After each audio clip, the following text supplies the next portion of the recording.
Hi guys, so this is Grace again and welcome back again to my channel. Really?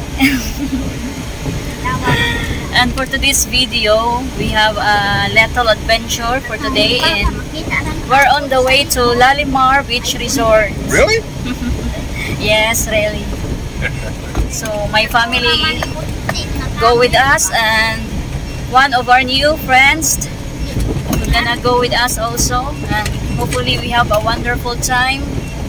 And we have a new friend that we meet yesterday, one of our subscribers in YouTube, and he's a very nice person, and also his wife, a very wonderful person. And we've been attending the christening of their baby yesterday, their son and daughter.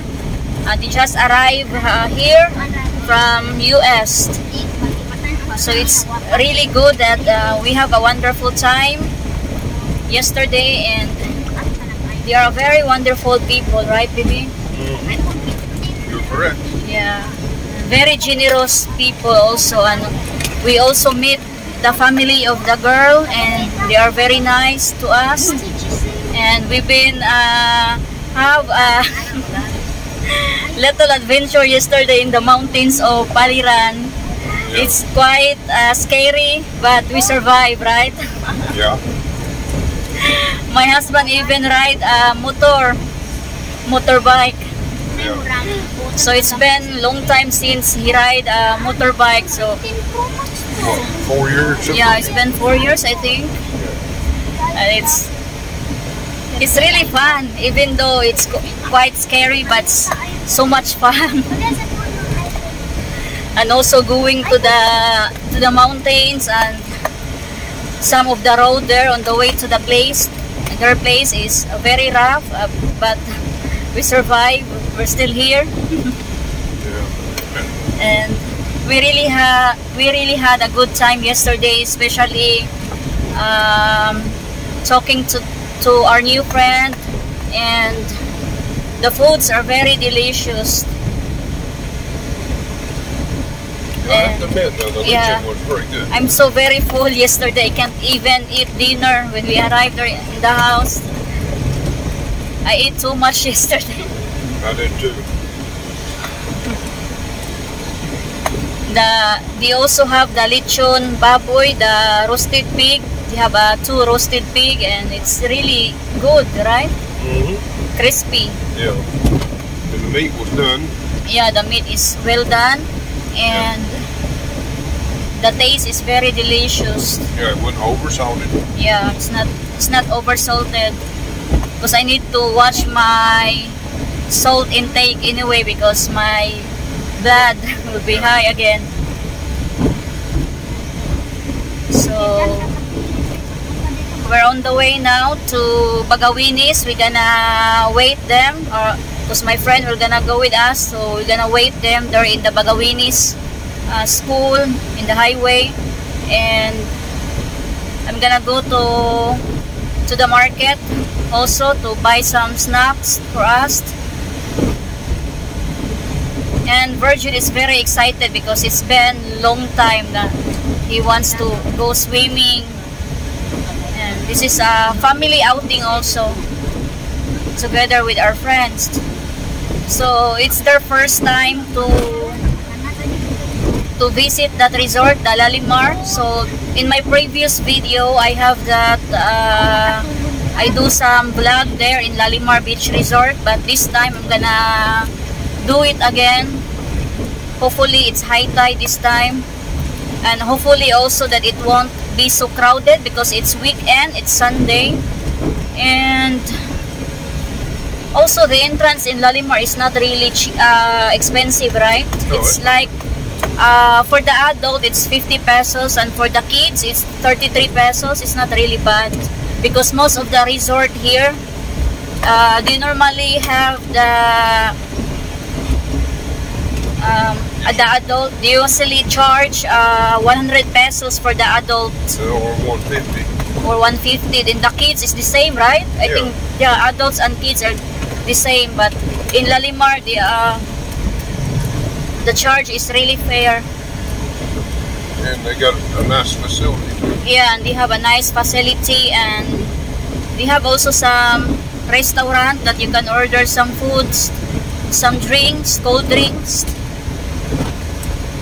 And so my husband's gonna try again their pizza.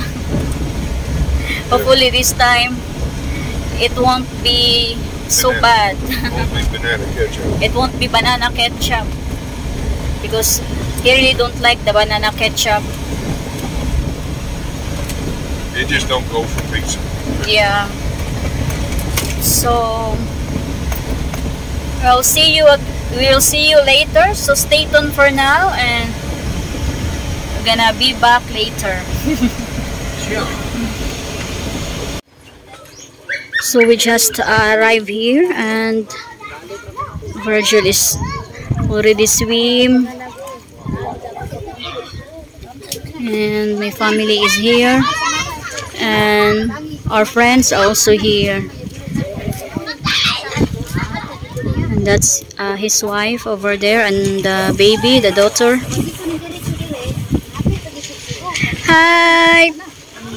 Hi, B! Video. Nag-vlog ko. Say hi! Hi. What are you? Hi. She's playing with a stone. Hi! Say hi. Hi! Say hi. Hi. Pretty baby! Pretty! Hi! Hi! Pretty baby! Anak ko. And Virgil and his friends is over there. The bottom. We're enjoying the seawater. It's high tide this morning.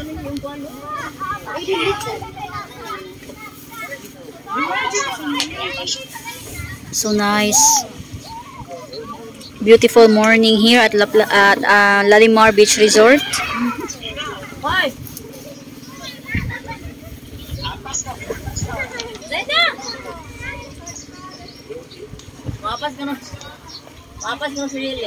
Ang manok.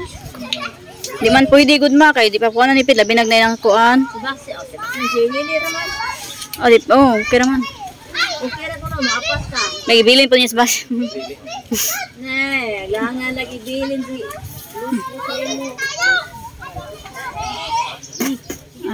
Look at that.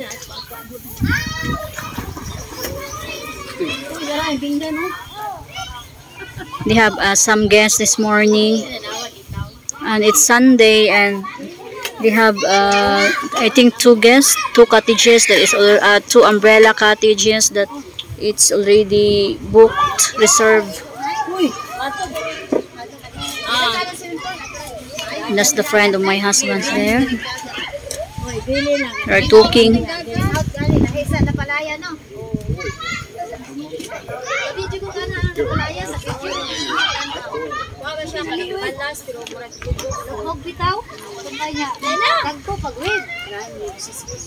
So nice in here. The breeze is so cool. Cool breeze.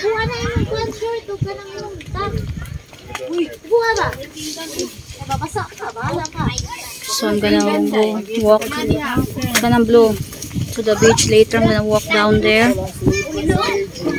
Hala, naputol? Wala ra ba siya extra dala? Na, magtiniil ginaroon. Ito lang sa nila. Ang ganun na.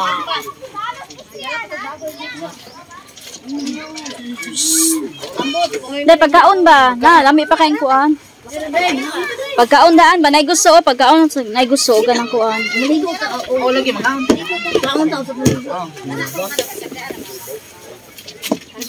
Ituyok lang niya. Ituyok lang niya. Sa matuyok. Katawan kong lamit. Jid ka, ligo na Jid. Inutang bayo. So I can't go swimming because I have a menstruation. So maybe next time I can go swimming.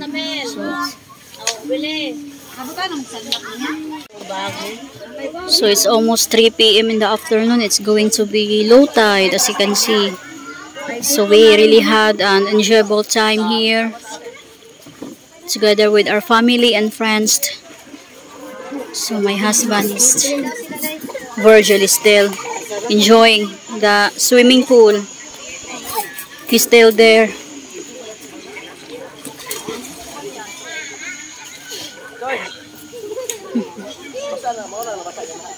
So nice.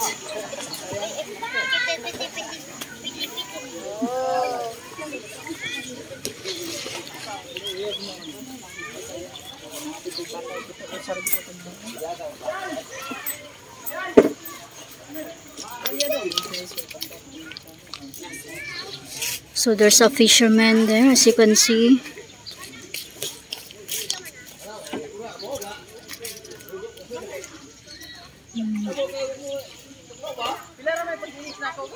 Gino, taga ka diha. Imo man ang gitungab. Gitungab niya. Putda na dyan na mo, kaya mo nananaylawa. Ha? Pag-ilis, palihog kong ilis niya, Daibe. Sina sa kuhan, Day. So my husband is there. Do video. Enjoy. So we're gonna go home soon. Because it be about almost 1 hour and 15 minutes from our house, from here.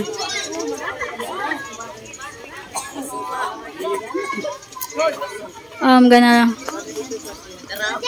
show you the cottages that you can rent for overnight. It's in this side here.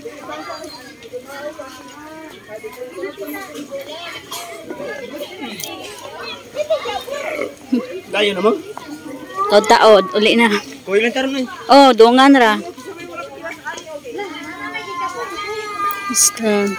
This is their one of their cottages. So that's the family of our friend there. And they've been to Paliran from here. It's a little bit far. It's maybe almost 3 hours from Paliran to here. So I'm gonna show you the beach side. So this is their cottages that you can stay for overnight. It's quite big inside because we've been overnight here before, and they have a nice room and a big space inside. Comfortable bed also. So this is the beach side here. Water is so calm, no wave. And they have also some family rooms that you can rent for the whole family, and it's quite big. So it's located to that side there. So it's quite big. And also the rooms is really not bad because I think it's 1.5 per night. I'm not really sure, but that's what we paid last time, about 1.5 or 1.3. It's not really bad because you can use the swimming pool and also the beach here, and it's quite peaceful and comfortable also. And also they have some restaurant that you can dine in, and they have delicious foods here. So we tried their pizza. I don't know, I forgot to ask my husband if he likes the pizza this time. So I'm gonna ask him. Maybe I tried the pizza, but it's good. For me it's good, but you know, every person is you have a different taste of every person. So I'm gonna ask my husband if he likes that pizza this time. And I'm gonna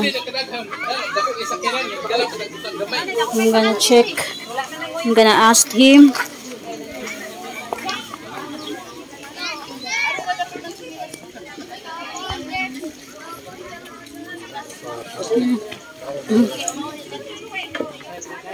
Bebe, how's their pizza this time? How's the pizza? It's better, but it's better. Still, yeah, but it's still a little sweet. Yeah. She said it's At better. least it was edible this time. Yeah. Yeah. Said it's better this time than the last time.